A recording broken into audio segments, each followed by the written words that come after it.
Hi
everyone, welcome back to Edunine career guidance.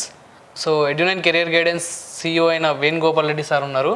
So actually ఇప్పుడు కూడా time దొరకలేదు, sir busy ఉన్నారు. So morning నుంచి అడగగానే ఇప్పుడు సార్ ఒక చిన్న బైట్ సార్, సో వ్యూవర్స్ కోసం అని అడిగి సో సార్ని రిక్వెస్ట్ చేసి మరీ తీసుకొచ్చాను. 2023 నుంచి స్టార్ట్ చేశారు సార్ యూట్యూబ్ ఛానల్. సో ఇప్పటికీ 2 years కంప్లీట్ చేసుకున్నారు. ఈ 2 years జర్నీ ఏదైతే ఉందో ఎలా జరిగింది, సో ఈ అచీవ్మెంట్ చేయడానికి సార్ పడ్డ తపన కావచ్చు, సార్ పడ్డ ఎఫర్ట్స్ కావచ్చు, సో ఎలా ఉన్నాయో ఒకసారి సార్ని అడిగి తెలుసుకుందామంట. So hi sir. హాయ్ అండి.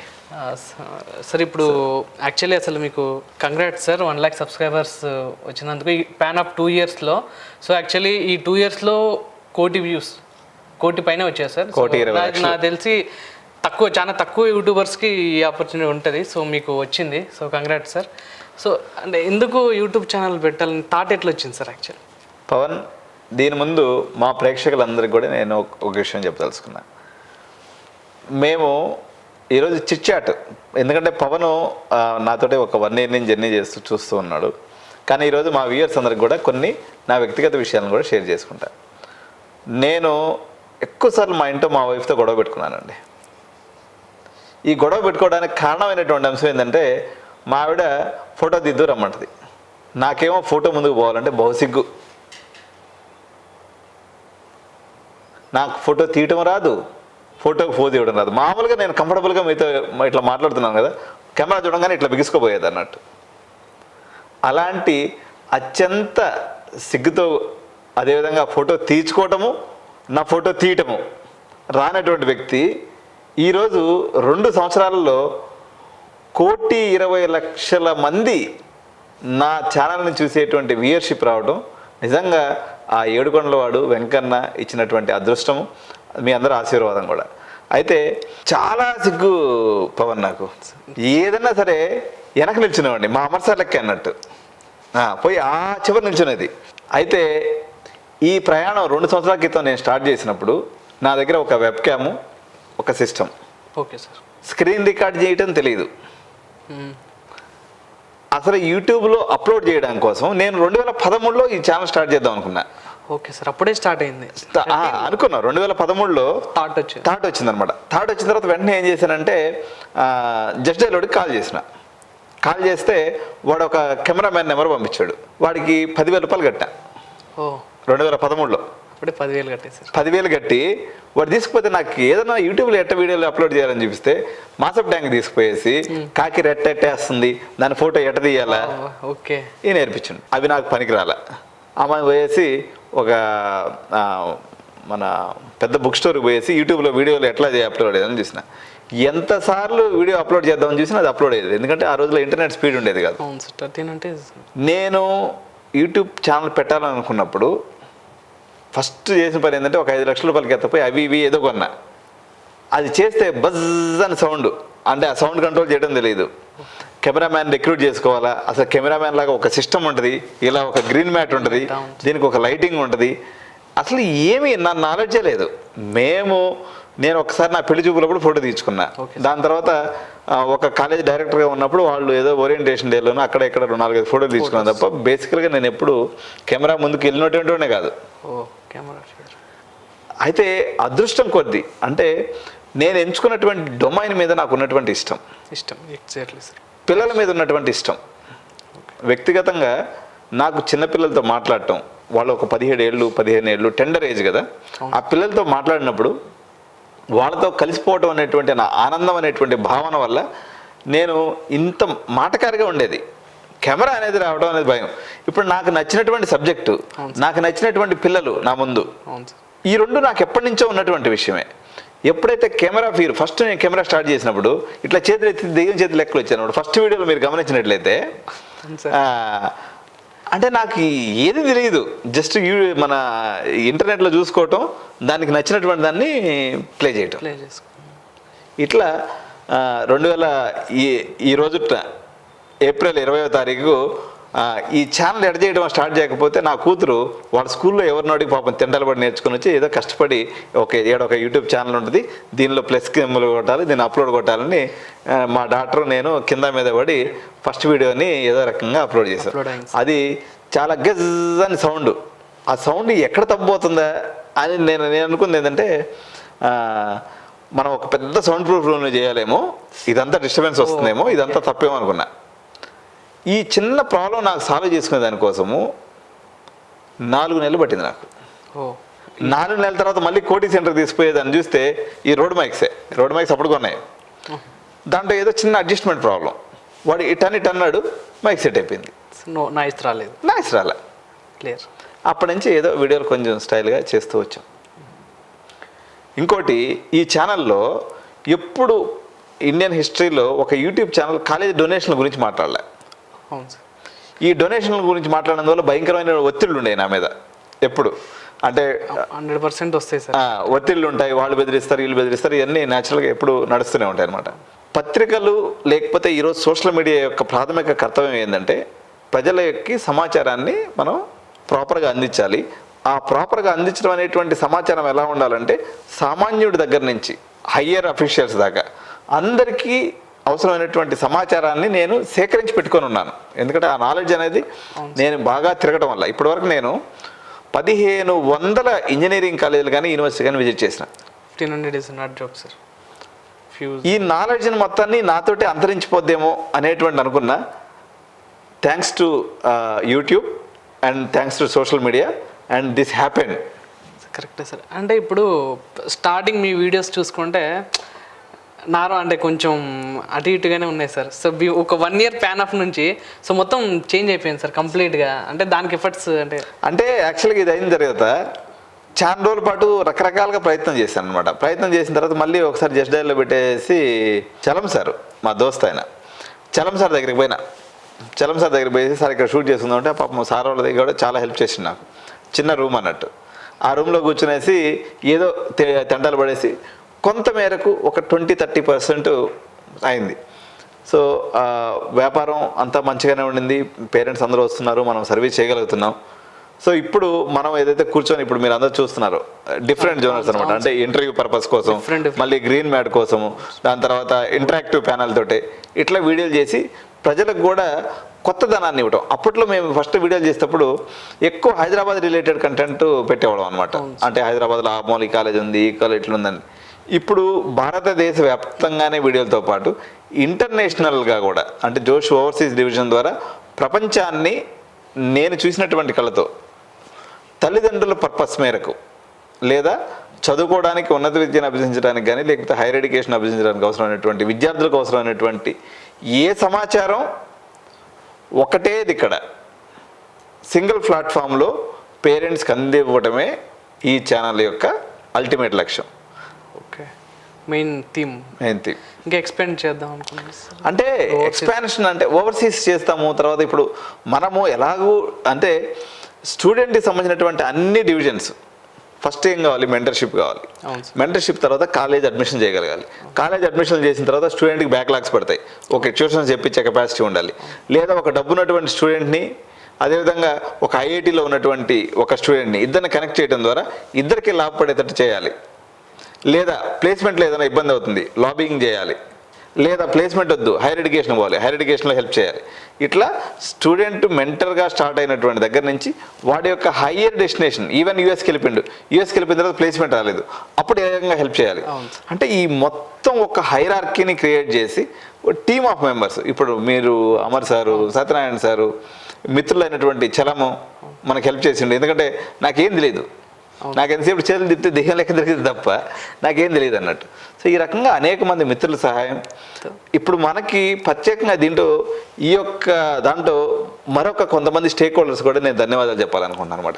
ఎందుకంటే నేను 4 సంవత్సరాల పాటు ఒక ఇంజనీరింగ్ కాలేజీని రన్ చేశాను పవన్. హైదరాబాదులో నా యొక్క కన్సల్టెన్సీ బీహార్లో స్టార్ట్ అయింది ఫస్ట్, కానీ మేజర్గా నాకు హైదరాబాద్లోనే ఎక్కువ. ఫస్ట్ ఆఫీస్ మేము బీహార్లో పెట్టారు. బీహార్లో బోరింగ్ రోడ్ అని చెప్పేసి ఆ ప్రాంతంలో నేను ఫస్ట్ అక్కడి నుంచి అన్నామలై యూనివర్సిటీకి అడ్మిషన్ చేసేవాళ్ళం, చాలా ఎంకరేజ్. కానీ దానికన్నా ముందు చిన్న చిన్న అడ్మిషన్లు చేసా, కానీ కొంచెం వ్యాపారం పెద్దదిగా చేసి బీహార్లో మేము ఫస్ట్ ప్రస్థానం ప్రారంభించాం. దాని తర్వాత బెంగళూరులో బీటీఎం లేఅవుట్లో కూడా మన ఆఫీస్ ఉండింది అప్పుడు. తర్వాత మళ్ళీ హైదరాబాద్కి వచ్చి సెటిల్ అయిన తర్వాత హైదరాబాదు చైర్మన్స్ దాదాపు 99% మంది, 1% ఎదవలు ఉంటే ఉండొచ్చు కానీ, బట్ మోస్ట్లీ వేణుగోపాల్ రెడ్డి అనేటువంటి వ్యక్తి పిల్లలకి సహాయం చేయడం కోసమే తను కొట్లాడతాడు. కాబట్టి వేణు విషయంలో కొంచెం మనం సాఫ్ట్ కార్నర్లో ఉందాము అనేటువంటి ఒక భావన వ్యక్తపరిచినటువంటి మా చైర్మన్ గురుదేవులందరూ కూడా చేతులొచ్చి నేను నమస్కరించాలన్నమాట. ఎందుకంటే ఈ ఇన్ఫర్మేషన్ పేరెంట్కి చేర్చడం అనేది 99 మందికి అందరికీ ఓకే, బట్ ఎవరో కొంతమంది హైడ్ చేసి ఇది చేద్దాం అనుకునేటువంటి బ్లఫ్ మాస్టర్స్ ప్రతి దాంట్లో ఉంటారు, చైర్మన్ కమిటీలో కూడా. కానీ 99% మంది చైర్మన్స్ అనుకోండి, లేకపోతే ఆ కాలేజీల యొక్క ప్రిన్సిపాల్స్ అనుకోండి, లేకపోతే అక్కడ ఉన్నటువంటి వ్యవస్థ అనుకోండి, మనకి ఇన్ఫర్మేషన్ ఇవ్వడంలో కానీ వీళ్ళందరూ కూడా హెల్ప్ చేశారు. ఇకపోతే కన్సల్టెన్సీ మిత్రులు, అనేక మంది కన్సల్టెన్సీ మిత్రులు. నేను కూడా ఒక కన్సల్టెంట్గా ఉన్నాను, కెరియర్ కౌన్సిలర్గా ఉన్నాను, ప్లేస్మెంట్ ఆఫీసర్గా ఉన్నాను, డైరెక్టర్గా ఉన్నాను. ఇన్ని డిజిగ్నేషన్స్ చూసినప్పుడు కూడా ఈ రకరకాల స్టేజెస్లో ఉన్నటువంటి అందరూ మిత్రులు సహకారం. ఇప్పుడైతే ప్రేక్షక మహాశయులు లేదా మన తల్లిదండ్రులు, మన యొక్క విద్యార్థులు, వాళ్ళు మనల్ని నమ్ముకొని, ఇప్పుడు నాకు ఒక చిన్న ఆశ్చర్యకరమైన విషయం ఏంటంటే, ఇప్పుడు ఎక్కడో వైజాగ్ లేకపోతే ఎక్కడో ఛత్తీస్గఢ్, అక్కడి నుంచి పేరెంట్స్ పాపం ఫ్లైట్లో వచ్చి ఇక్కడ నైట్ స్టే చేసి మనం చెప్పేటువంటి ఆ అరగంట గంట విషయం కోసము వాళ్ళు తాపత్రయపడి ఇంత దూరం నుంచి వచ్చినప్పుడు వాళ్ళకి ఎక్కడ పొరపాటున నా వల్ల జడ్జిమెంట్ అంటే న్యాయం జరగదో అన్న ఫియరు నాలో వాళ్ళతో మాట్లాడేటప్పుడు ప్రతి క్షణం కనిపిస్తుంటుంది అనమాట. అంటే హృదయం నుంచి వాళ్ళకి మనం సర్వీస్ ఇవ్వాలి, తద్వారా వాళ్ళ జీవితంలో వెలుగులు చూడాలి. నేను స్టూడెంట్ యూనియన్ లీడర్గా ఉండేవాడిని, ఎన్ఎస్యుఐలో స్టూడెంట్ యూనియన్ లీడర్గా ఉన్నాను. మేము చదువుకునే టైంలో ఆ రోజు కొట్లాడింది విద్యార్థుల కోసమే, తర్వాత పనిచేసింది విద్యార్థుల కోసమే. యాజ్ ఏ ప్రొఫెసర్గా అనుకోండి, లేకపోతే ప్లేస్మెంట్ ఆఫీసర్ అనుకోండి, లేకపోతే ఒక కాలేజీకి డైరెక్టర్గా అనుకోండి, ఏది జరిగినా ఈ స్టూడెంట్ లైఫ్ అనేది 1996లో స్టార్ట్ అయింది నాకు. అంటే నాకు 16 ఏళ్ళ పిన్న వయసులో నేను ఒక విద్యార్థి నాయకుడిగా ఉంటే ఎలా ఉంటుంది. ఎందుకంటే ఆ రోజు కూడా ప్రశ్నించే తత్వం వల్ల ఎప్పుడు నేను క్లాస్లో లీడర్షిప్లో ఉండేది, క్లాస్లో ఎప్పుడు ఫస్ట్ ఉండేవాడిని. ప్లస్ లీడర్షిప్ క్వాలిటీస్ కూడా ఆ రోజు నుంచి నాకు పుష్కలంగా ఉండటం వల్ల ఎప్పుడు లీడర్షిప్ క్వాలిటీలో ఉండేవాడిని. ఆ రోజు మనం ప్రయత్నం చేసింది, కొట్లాడింది విద్యార్థుల కోసమే. టీచర్గా ఉన్నప్పుడు వాళ్ళని క్రమశిక్షణగా పెట్టాలి, వాళ్ళకి వీలైనంత దగ్గర నేను నేర్చుకొని, తద్వారా నా దగ్గర ఉన్నటువంటి సమాచారమే కాకుండా నేను కొత్తగా సమాచారాన్ని తెలుసుకొని పిల్లలకు చెప్పాలని తప్పనిపడి చెప్పిన. ఈవెన్ అట్లా నాకు దొరికినటువంటి నా జీవితంలో వచ్చినటువంటి అనేక రకాలైనటువంటి దశల్లో నేను ఆ ప్రయత్నం చేస్తూనే వచ్చిన. ఈ ఎంటైర్ పిక్చర్లో ఏ రోజు స్టూడెంట్ నేను వేరుగా లేను. వాళ్ళతోటే నేను, వాళ్ళ వెనుకెడతా నేను, వాళ్ళ ముందు నేను వెనక, లేకపోతే నా ముందు వాళ్ళు నా వెనక. ఇట్లా స్టూడెంట్సే నా జీవితంలో అత్యంత ప్రధానమైనటువంటి పాత్ర పోషించారు. తల్లిదండ్రులు ఇప్పుడు ఈ యూట్యూబ్ ఛానల్ స్టార్ట్ చేసిన తర్వాత పేరెంట్స్తో కూడా బాగా అటాచ్మెంట్ పెరిగింది. అంతకుముందు ఎక్కువ విద్యార్థులతో ఉండేవాడిని. కొంత పేరెంట్స్ అప్పుడప్పుడు ఏదైనా ఓరియంటేషన్ డే అప్పుడు, లేకపోతే ఏదైనా సందర్భం వచ్చినప్పుడు వచ్చేవాళ్ళు. ఇప్పుడైతే ఏజ్ ప్రభావం వల్ల అనుకుంటా, బహుశా ఇప్పుడు నేను చెప్పేటువంటి మాటలు మనం ఇన్స్టాలో ఎక్కువ యాక్టివ్గా లేవు. ఇప్పుడే మనం ఈ సంవత్సరం మనం తీసుకున్నటువంటి డెసిషన్ వచ్చేసి ఇప్పుడు జెన్జీ జనరేషన్తో నేను కలిసే ఉన్నాను. కానీ ఈ యూట్యూబ్ అనేటువంటి సోషల్ మీడియా అనేది బేసికల్గా ఇది కొద్దిగా ఏజ్ ఉన్నటువంటి వాళ్ళు ఎక్కువ మంది ఉండటం వల్ల, లేకపోతే మా ఏజ్ వాళ్ళు, లేకపోతే ఒక 20 ఏళ్ళ పైన ఉన్నటువంటి వాళ్ళు ఎక్కువ మంది ఉన్నారు. ఇప్పుడున్నటువంటి వాళ్ళంతా డిస్కార్డ్, ఇన్స్టాగ్రాము వీటిల్లో ఎక్కువ ఉన్నారు. సో మీకు నాకు మధ్య వచ్చినటువంటి ఈ చిన్న గ్యాప్ ఏదైతే ఉందో, ఇప్పుడు నెక్స్ట్ మనం ఇయర్లో పూర్తిగా ఎడ్యునైన్ కెరీర్ గైడెన్స్ అనేది ఇన్స్టాలో కూడా రాక్ చేయబోతుందని చెప్పేసి చెప్పడానికి సంతోషిస్తున్నాను అనమాట. సార్ యాక్చువల్లీ ఇంకొక చిన్న డౌట్, అంటే ఇప్పుడు స్టూడెంట్స్ గురించి అంతగా ఎట్లా ఆలోచిస్తున్నారు? అంటే ఒక లెక్చరర్ ఆలోచించరు, ఒక ప్రిన్సిపల్ ఆలోచించరు, పేరెంట్స్ కూడా ఆలోచించారు సార్. మీరు ఆలోచించినంతగా ఇక్కడ ఒక్క వ్యక్తిని గుర్తు చేసుకోవాలా పవన్, ఈ యొక్క ప్రతి మనిషికి ఎవరో ఒకరు గాడ్ ఫాదర్ ఉంటారు. అంటే ఒక మనిషి ఆలోచనలో బీజం పడిందంటే, ఇప్పుడు నేను ఈ విద్యార్థుల గురించి హృదయం నుంచి ఆలోచించే, కమర్షియల్గా మనం బిజినెస్ చేస్తున్నాము, అడ్మిషన్లు చేస్తున్నాం, పేరెంట్స్ దగ్గర పైసలు తీసుకుంటున్నాం, లేకపోతే కెరీర్ కౌన్సిలింగ్ మనం డబ్బులు తీసుకుంటున్నాం, కానీ ఈ అన్నిటికీ ఒకటే ఆన్సర్ బివి సుబ్బయ్య గారు. ఈ బివి సుబ్బయ్య గారు ఎవరంటే 1990 నుంచి 1995 వరకు BV Subbaiah residential school, Pernamitta, Ongole జిల్లా. ఇది నేను చదివినటువంటి స్కూల్ పవన్. సార్ గురించి ఎంత ఎక్కువ అంటే ఇప్పుడు మా యొక్క పూజ గదిలో సార్ యొక్క ఫోటో ఉంటుంది అన్నట్టు. ఎందుకు అంటే ఆయన 24 ఏళ్ల వయసులో నక్సల్స్ ఉద్యమంలో ఉన్నారు. ఉద్యమంలో నుంచి ఆయన బయటకు వచ్చేటప్పుడు పోలీసు కాల్పులు జరిగినాయి. తర్వాత ఆయన యొక్క పందాన్ని మార్చుకొని జనజీవన సవంతిలో కలిసి మా యొక్క బివి సుబ్బయ్య రెసిడెన్షియల్ స్కూల్ అని పాఠశాలను స్థాపించాడు. ఆయన మ్యారేజ్ చేసుకోలేదు, ఆయనకి పిల్లలు కూడా ఇవ్వలేరు, మ్యారేజ్ లేదు. 2200 మంది పిల్లలు. మా 10th క్లాస్ బ్యాచ్ వచ్చేసరికి దగ్గర 700 మంది మేము అప్పట్లోనే 700 మంది. మా యొక్క స్కూల్ ఎన్ని ఎకరాల్లో ఉండేది తెలుసా? దగ్గర 300 ఎకరాల పైనే. ఇక్కడ విశేషం ఏంటంటే 6వ తరగతి నుంచి 10వ తరగతి దాకా నాకు హాస్టలు, స్కూల్ ఫీజు అంతా కలిపి 6500 అయింది మొత్తం ఓవరాల్గా నా 5 ఏళ్ళకి, 5 ఇయర్స్కి. ఓకే, అంటే సంవత్సరానికి ఒక 1200 అందాజాగా. లాస్ట్కి వచ్చేసరికి ఒక 10th క్లాస్ వచ్చేసరికి కొంచెం ఫీజులు పెరిగినట్టున్నాయి. 10th క్లాస్ బిల్లు వరకు ఒక 1800 అయింది, హాస్టల్ స్కూల్ అంతా కలుపుకొని. కానీ ఆ రోజు మేము తిన్నటువంటి ఫుడ్ మళ్ళీ జన్మలో ఎప్పుడు తినలేకపోయినాం. ఇప్పుడు అట్లా దొరకదు సార్, ఉన్నా కూడా పాపం కొంతమంది. అందువల్ల అక్కడ మా స్కూల్లో కొటేషన్ ఉంటుంది. ఇప్పుడు మన ఆఫీస్లో కూడా ఎప్పుడైనా మీరు గమనిస్తే నా రూమ్లోకి వస్తే సమాజ శ్రేయస్సే వ్యక్తి శ్రేయస్సు అని చెప్పేసి నా యొక్క కొటేషన్ అనమాట. అంటే మా గురువు గారు మాకు నేర్పించినటువంటి వాల్యూస్ ఏంటంటే, to the larger extent to the society, నువ్వు ఎంత మేలు చేయగలవరా, నువ్వు 10 మందిని మొహంలో చిరునవ్వులు చిందించగలవా, ఓకే. నువ్వు మళ్ళీ ఇంకొంచెం పుష్ అయ్యి 10 మందిని 20 మంది, 20 మందిని 200 మంది, 200 మందిని 2000 మంది, 2000 మంది నుంచి 2 లక్షల మంది, to the maximum extent possible. జీవిత లక్ష్యాన్ని ఇదిగా నిర్దేశించుకోండి అని చెప్పేసి మాకు ఆ తెలియనటువంటి బాల్యం వయసులో మా యొక్క గురువు గారు వేసినటువంటి ముద్రే ఇప్పుడు ఈరోజు సమయంతో పని లేదు. పేరెంట్స్తో చేసేటప్పుడు నాకు రోజు 20 గంటలు మాట్లాడినా నా అలసట రాదు, నా చిరాకు ఉండదు. అది great sir, great thing sir actual చాలా సార్లు అట్లా అనమాట. ఎందుకంటే ఇది ప్రేమతో కూడుకున్నటువంటి డెలివరీ. బతకడానికి డబ్బులు అవసరం, ఆ డబ్బులు మనము ఛార్జ్ చేయాలి. కానీ చేసినటువంటి ప్రతి రూపాయితో పాటు సమాజం యొక్క లార్జర్ ఇంట్రెస్ట్ని కూడా దృష్టిలో పెట్టుకొని ఎడ్యునైన్ ఎప్పుడు పనిచేస్తుంది. దీన్ని సహృదయంతో అర్థం చేసుకున్నటువంటి అనేక మంది చైర్మన్స్ కూడా మనకి ఉదారంగా హెల్ప్ చేయటం కానీ, లేకపోతే మన ఛానల్ గ్రోత్లో కూడా అనేక మంది. ఎందుకంటే ప్రతి సమాజంలో దుర్మార్గులు కొద్దిమంది ఉంటారు, బట్ చాలామంది కొంతమంది న్యూట్రల్గా ఉంటారు, మేజర్గా కొంతమంది సహాయం చేసే ప్రయత్నం చేస్తారు. మా చైర్మన్ కమ్యూనిటీ కానీ, లేకపోతే వాళ్ళందరూ ఎవరైతే నాకు సహకరించారో, ప్రిన్సిపల్స్ అనుకో, చైర్మన్స్ అనుకో, వీళ్ళందరూ కూడా ప్రతి ఒక్కరూ జీవితంలో సహాయం చేస్తే ఎప్పుడు కూడా ఎదుగుదల అనేటువంటిది. ఇప్పుడు ఒక ఎడిటర్ టీంకి నువ్వు హెడ్గా ఉన్నావు, అమర్ సార్ వచ్చేసి అడ్మినిస్ట్రేటివ్ టీంకి హెడ్గా ఉన్నాడు, సత్యనారాయణ సార్ వచ్చేసి, అంటే అందరూ కలిసి ఇట్స్ ఏ ఫ్యామిలీ. ఈ ఫ్యామిలీలో ఉన్నటువంటి ప్రతి వ్యక్తి ఈ యొక్క విజయంలో భాగస్వాములే. At the same time this celebration and this credit goes to all of you and my friends, family and my chairmans and principals and gurus who like నాకు ఎవరైతే ఆ రోజు పర్టికులర్గా బివి సుబ్బయ్య సార్ ఎవరైతే ఉన్నారో నన్ను దగ్గర తీసుకొని ఎప్పుడు చెప్పేవాడు. నేను బాగా చిలవ అన్నట్టు, చిలవ అంటే అల్లరి చిల్లరగా తిరుగుతాను, ఎప్పుడు క్లాస్ ఫస్ట్ వచ్చేది. అది ఉన్నప్పుడు కూడా బాగా తులిపి అన్నట్టు, ఎప్పుడు గొడవలు ఏదో ఒకటి చేస్తుండేవాడు అనమాట. క్లాస్ ఫస్ట్, ఆయన క్లాస్ ఫస్ట్ అంటే చదువులో ఎప్పుడు నేను తగ్గేది లేదు, ఈ పంచాయతీలు ఎప్పుడు చేసేదే, కానీ చదువులో తగ్గేది లేదు. ఎందుకంటే నేను రాత్రి నాకు 3 గంటలకల్లా మెలకు వచ్చేస్తుంది. ఆమె 2-3 గంటలు గట్టిగా చదివేసుకుంటాను, మైండ్లో పెట్టేసుకుంటాను, మెమరీ పవర్ ఉంది కాబట్టి దేవుడు అట్లా ఎప్పుడు క్లాస్ ఫస్ట్ ఉండేవాడు. అరే వేణు, నువ్వు నిన్నేమన్నా అందామంటేనేమో మార్క్ షీట్ ఏమో అందాం అనిపించదు, నువ్వు చేసే చేష్టలు మాత్రం గందరగోళం చేస్తావు, ఇంత రచ్చ చేయడం అవసరం, మంచిగా చదువుకుంటున్నావు కదా, బుద్ధిమంతుడిగా ఉండొచ్చు అన్నీ చెప్పినట్టు అనేది మళ్ళీ మనం చేసేది మనం చేస్తూ ఉండేది. అట్లా సుభాష్ సార్తో నేను ఎక్కువ తిరుగు పనులు చేయడం వల్ల నేను ఆయనకి ఎక్కువ దగ్గర అయిపోయేవాడిని. ఆయన ఎప్పుడన్నా తిడ్డానికి కొడదామని పిలిచింది అనుకో, గమ్ముగా కొద్దిసేపు కాళ్ళు వచ్చేసి వచ్చేసేవాడిని అనమాట. ఆడికి మాయ చేసేసేవాడిని. లేదంటే ఆయనకి ఏదో ఒకటి బట్టలు తద్దియటం, లేకపోతే ఆయనకి ఏదైనా ఇది చేయించడం, లేకపోతే అన్నం తీసుకొచ్చి పెట్టేయడం, సంథింగ్ ఏదో ఒకటి మాయ చేసేసి ఇంక చేయను అని చెప్పి వచ్చేసేవాడిని అనమాట. అట్లా ఆ మ్యాజిక్ చేసేవాడిని దెబ్బలు తినకుండా, మళ్ళీ చేసే తెలుగు పనులు చేస్తూ ఉండేవాడిని అనమాట. అది ఇది రెండు ఉందండి.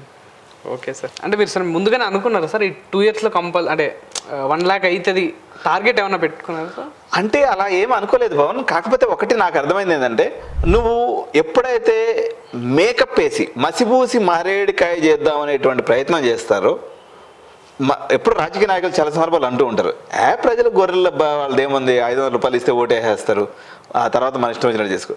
ప్రజలు ఎప్పుడు అమాయకులు కాదు పవన్.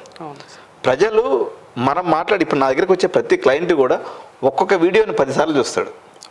దాదాపు ఒక 40-50 వీడియోలు చూసిన తర్వాత నా టోను, అదేవిధంగా ఇది హృదయంలో నుంచి చెప్తున్నాడా లేకపోతే మొత్తం మాయా ప్రపంచమా తెలిసిపోతుంది సార్. అంటే ఒక వీడియోలో దాచిపెట్టచ్చు, ఒక మాటలో దాచిపెట్టచ్చు.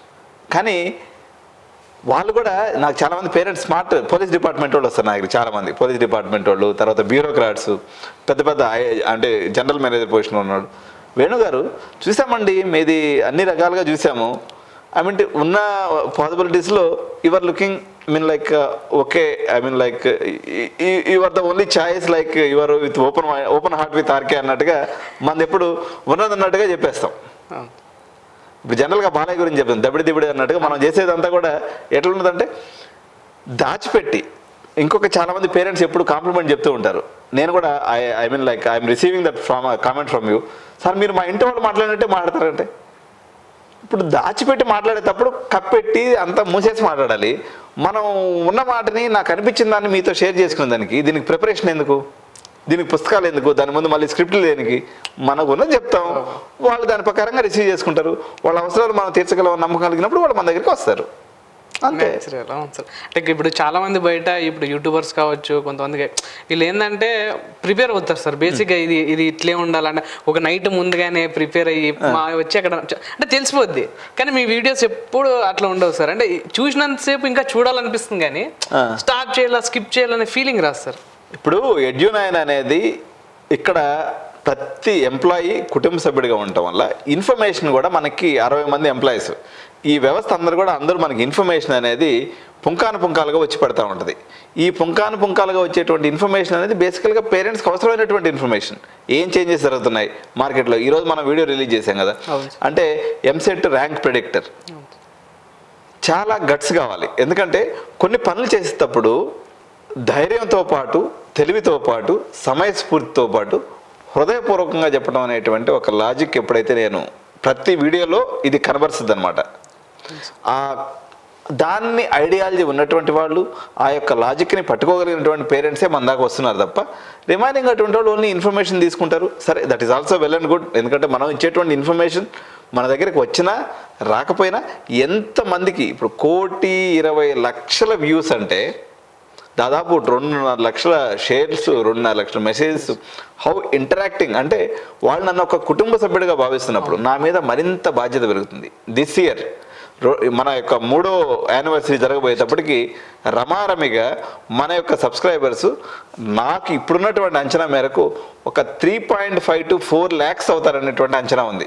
ఎందుకంటే మనం యొక్క ఎక్స్పాన్షన్ చేస్తూ ఉన్నాం, అంటే డిఫరెంట్ వర్టికల్స్లోకి వెళ్తూ ఉన్నాం, డిఫరెంట్ సర్వీసెస్ మనం చేస్తూ ఉన్నాం. ఏదైతే డల్ స్టూడెంట్స్ ప్లస్ ఐఐటీలో టాపర్స్ వీళ్ళిద్దరిని కలిపేటువంటి ప్రోగ్రామ్ ఏదైతే మనం ఈ ఇయర్ లాంచ్ అయిపోతున్నామో, దీనివల్ల ఒక హ్యూజ్ ఇంపాక్ట్ పడబోతుందని చెప్పేసి అయితే నాకు కనిపిస్తుంది పవన్. సో ఈ 2 years జర్నీలో అంటే యూట్యూబ్ స్టార్ట్ అయిన తర్వాత సో పేరెంట్స్ కానీ స్టూడెంట్స్ కానీ ఇంటరాక్షన్ బాగా ఎక్కువ అయిపోయింది. ఈ ఇంటరాక్షన్లో మీకు బెస్ట్ అంటే ఎమోషనల్గా అనిపించిన స్టూడెంట్ కానీ పేరెంట్ కానీ ఎవరైనా ఉన్నారు సార్? అంటే పవన్ నాకేమనిపిస్తుంది చెప్పాలా, వాళ్ళు నన్ను ఒక కుటుంబ సభ్యుడిగా భావించి, ఇప్పుడు సపోజ్ ఒక 100 మంది పేరెంట్స్ వచ్చారనుకో, ఇందులో ఒక 10% పేరెంట్స్ సార్ మేము పూర్తిగా మీ మీద ఈ బాధ్యత పెట్టేస్తున్నాం, మీరు మంచి చేసినా చెడు చేసినా మీరు మా కుటుంబ సభ్యుడు అనుకొని వచ్చినాము అని ఎప్పుడైతే పేరెంట్స్ చెప్తారో, నేను ఎక్కడన్నా కొంచెం అప్రమత్తత లేకుండా ఉన్నా మరింత అటెన్షన్ తీసుకొని, ఎందుకంటే బాధ్యత ఎప్పుడైతే నా మీద పెడతారో నా మీద బరువు ఇంకా పెరిగిపోతుంది కదా పవన్. అవును సార్. అన్న నువ్వు నా అన్న లాంటి వాడివి, నువ్వు ఏ చెప్తే అదే ఫైనల్ నాకు. అంటే ఇలాంటి సందర్భాలు జరిగినప్పుడు నేనేమనుకుంటానంటే, ఇప్పుడు అంతకుముందు జనరల్గా నేను మామూలుగానే పని రాక్షసుని, మామూలుగా ఒక 10-12 గంటలు పని చేసుకుంటే బాగుంటుంది నాకు, అంటే పిల్లలతో ఉంటే బాగుంటుంది అని అనుకుంటాను. ఇప్పుడు మరింత ఉధృతంగా ఎక్కడ మనం లాస్ట్ ఇయర్ మనం గమనించినట్లయితే కొంతమంది పేరెంట్స్కి మన వల్ల చిన్న చిన్న ఇబ్బందులు కలిగినాయి. ఫర్ ఎగ్జాంపుల్, వాళ్ళు కాల్ చేసినప్పుడు ఇంకొక కొన్ని కాల్స్తో మనం మాట్లాడుతున్నందువల్ల ఎంగేజ్ రావటము, లేకపోతే వాళ్ళకి ప్రాపర్గా మనం రెస్పాండ్ చేయలేకపోవటము. ఇప్పుడు మనం ఏం చేసాం, పర్సనల్ అసిస్టెంట్ పిఏ సిస్టమ్ పెట్టేసుకున్నాం. సో అదేవిధంగా అప్లికేషన్స్కి సపరేట్ ఒక డిపార్ట్మెంట్ పెట్టేసాం. అదేవిధంగా వీళ్ళందరినీ రిసీవ్ చేసుకునే దానికి రిసీవింగ్ ఎండ్లో మనం సపరేట్ డిపార్ట్మెంట్ పెట్టేసాం. ఇట్లా ఏ డిపార్ట్మెంట్కి ఆ డిపార్ట్మెంట్ సెగ్రిగేట్ చేసిన వల్ల ప్రతి పేరెంట్ని, ఇంకొకటి ఇప్పుడు మనం ఏదైతే సర్వీసెస్ యొక్క లెవెల్ కూడా పూర్తి స్థాయిలో పెంచేసాం. మనం పెంచేసి వాళ్ళు 10,000 రూపాయలు కడితే మనం 50,000 రూపాయలు సర్వీస్ ఇవ్వాలా. ఎందుకంటే మన హోల్సేల్ సంస్థ కదా, మనకు వర్కౌట్ అవుతుంది అది. సో వర్కౌట్ అయిన మేరకు to the maximum extent service ఇవ్వాలి. ఎందుకంటే వాళ్ళు మనల్ని నమ్మి ఎంతో దూర ప్రాంతాల నుంచి, పర్టికులర్గా వైజాగ్, అనంతపురం, ఛత్తీస్గఢ్, బెంగళూరే పెద్ద సిటీ. నాకు బెంగళూరు నుంచి రోజు కౌన్సిలింగ్, పర్టికులర్గా ఈ మిడిల్ ఈస్ట్ మెనా కంట్రీస్ అంటారు, Africa, Zimbabwe, Saudi Arabia, ఖతారు, USA, Canada, Australia, NRI calls అయితే రోజు నాకు వచ్చే కాల్స్లో 100 కాల్స్లో నుంచి కనీసం ఒక 4-5 కాల్స్ తగులుతాయి. సో వాళ్ళ ఎక్కడో దూర ప్రాంతంలో వేలాది కిలోమీటర్స్ మైల్స్లో ఉండి వాళ్ళ పిల్లల భవిష్యత్తుకి నేనేదో చేయగలనని చెప్పి వాళ్ళు నన్ను అప్రోచ్ అవ్వడం వల్ల నా మీద బాధ్యత మరింత పెరగడం అనేది ఇంతకన్నా సంతోషకరమైన ఏం విషయం ఉంటుంది పవన్? పర్సనల్ క్వశ్చన్ చెప్పు. అంటే మీరు కంప్లీట్గా ఎఫర్ట్స్ అన్నీ అంటే స్టూడెంట్స్ కోసమే చేస్తున్నారు. అంటే స్టూడెంట్ ఎట్లా గైడ్, అంటే ఎట్లా వాళ్ళని హై గ్రేడ్ తీసుకురావాలి, వాళ్ళు లో ఉంటే వాళ్ళని ఎట్లా హై చేయాలి, కంప్లీట్గా వాళ్ళ కోసమే, అంటే ఫ్యామిలీ కోసం అట్లా అంటే కొంచెం కూడా కేటాయించుకోండి. అంటే ఇప్పుడు ఏమైందంటే పవన్, నా కుటుంబ సభ్యుల విషయాలకు వస్తే, ఇప్పుడు నా చిన్న కూతురు సైకాలజీ చదివించిన, సో తనకు కూడా నా సుబ్బయ్య సార్ నా ఏదైతే సమాజ శ్రేయస్సు వ్యక్తిశ్రేయస్సు నేను తీసుకున్నాను ఆయన దగ్గర నుంచి ఒక లైన్ని, అదే లైన్ని నా పిల్లలు కూడా చెప్పిన. వాళ్ళు కూడా ఏమంటారంటే, నేను 18 గంటలు చేసిన నాన్న మనం చేయగలిగినంత సర్వీసు సమాజానికి చేద్దామనేటువంటి కుటుంబ సభ్యుల యొక్క సపోర్టు. మా మదర్ కూడా ఇప్పుడు 85 ఏళ్ళు, మా మదర్కి, మా పిల్లలిద్దరు కూడా to the maximum possible extent customer service విషయంలో మనం చేద్దామనేటువంటి ఆలోచన అనేటువంటి కుటుంబ సభ్యుల సపోర్ట్ కూడా ఈ యొక్క దానికి కారణం. మోరోవరు 2 చేసేసాను కదా నేను, బ్రైట్ స్టూడెంట్ని ప్లస్ తులిపిని, చాలా అల్లరి చిల్లరి స్టూడెంట్. సో ఈ 2 పార్సల్ చూసిన తర్వాత, జీవితంలో అన్నీ చూసేసిన తర్వాత, మనం చేసేటువంటి వృత్తి ఏదైతే ఉందో అదే దైవం, అదే ఆహారం, అదే ఎవ్రీథింగ్. కాబట్టి వృత్తిని ప్రేమిస్తే ఎలా ఉంటుంది అంటే ఎన్ని గంటలైనా పని చేయొచ్చు పవన్, టైం అనేది లేదు. ఆరోగ్యం అంటావా, సరైనటువంటి ఆహారం, సరైనటువంటి నిద్ర, సరైనటువంటి ఎక్సర్సైజ్, ఈ 3 నియమాలను పాటిస్తే ఆటోమేటిక్గా దాంట్లో ఫ్యామిలీ కూడా ఉంటుంది, కలిసి ఉంటుంది. కాబట్టి ఈ సమయం నేను ఈ రకంగా అడ్జస్ట్ చేసుకుంటా ఉంటాను. Okay, manageable. Okay, done. So 1 lakh subscribers ఇచ్చిన వ్యూవర్స్కి, పేరెంట్స్కి అందరికీ థ్యాంక్స్ అండి. సో అలానే మీ సపోర్ట్ అండ్ మీ ఎంకరేజ్మెంట్ ఉంటే సో నెక్స్ట్ ఇంకో 1 yearలో so approximate 3 to 4 lakh subscribers so రావాలని కోరుకుంటున్నాను. So thank you so much sir, మీ వాల్యుబుల్ టైం ఇచ్చినందుకు. Thank you Pavan. So because it's a team effort. ఎందుకంటే ఈరోజు మా పవన్ కూడా మీ ముందుకు ఎందుకు తీసుకొచ్చామంటే, ఈ ఎడిటింగ్ జాబ్ అంతా తను చూసుకుంటూ ఉంటాడు అనమాట. ఈరోజు మేము సెలబ్రేషన్ చేసుకోబోతున్నాం, అది కూడా మీ అందరూ కూడా, మేము అందరూ మా టీం సభ్యులందరితో కలిసి మేము చేసుకుంటాం. కాబట్టి ఈ సెలబ్రేషన్ అందరిలో మీరు డైరెక్ట్గా పార్టిసిపేట్ చేయలేకపోయినా ఆ ఆనందాన్ని మా యొక్క సబ్స్క్రైబర్స్, మా యొక్క వీడియోస్ని షేర్ చేసినటువంటి వాళ్ళు, మా వీడియోస్కి మెసేజెస్ ఇచ్చి తద్వారా మాతో ఇంటరాక్ట్ అయినటువంటి ప్రతి పేరెంట్, అదేవిధంగా మా దగ్గరికి వచ్చి మీరు మెంటర్షిప్ తీసుకొని లాభం పొందినటువంటి పేరెంట్స్, లేదా అడ్మిషన్ తీసుకున్నటువంటి పేరెంట్స్, వీళ్ళందరూ కూడా మీరు మాతోటే ఉన్నట్టే ఈ సెలబ్రేషన్లో మీరందరూ కూడా భాగస్వాములే. సో మీ అందరూ కూడా మరొకసారి మనస్ఫూర్తిగా ధన్యవాదాలు తెలియజేసుకుంటూ, నా యొక్క ఈ ఎంటైర్ జర్నీలో అడుగడుగునా ఉన్నటువంటి అందరూ స్టేక్ హోల్డర్స్ అందరికి కూడా మరొకసారి హృదయపూర్వకంగా ధన్యవాదాలు తెలియజేసుకున్నానండి. జై హింద్, జై Bharat. Thank you sir. Thank you so much sir.